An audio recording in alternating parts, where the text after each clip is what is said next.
startas. Ir reikia atlupti svorį nuo žemės bei nunešti 5 metrus. Mažai žingsneliais po truputėlį. Kęstutis Daugėla keliauja prie 5 metrų. Ir yra. Atiduota buvo tikrai nemažai jėgų, bet 24 metų galiūnas.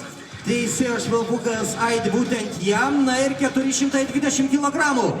Aha, jau viskas pakankamai sudėtingai atrodo. Bet pabandykime palaikyti sportininką, kuris bando nunešti 5 metrų distanciją. Na, Kęstutį lieka nedaug. Viskas. Startas ir Kęstutis Daugėla, 470 kg. Trečiasis mėginimas, trečiasis etapas šioje rungtyje. Ir čia jau atrodo pakankamai viskas sudėtinga. Na, Kęstuti, bandom atkelti svorį ir nešti jį į priekį. Lieka 8-7 sekundės. 5, 4, 3, 2 ir 9.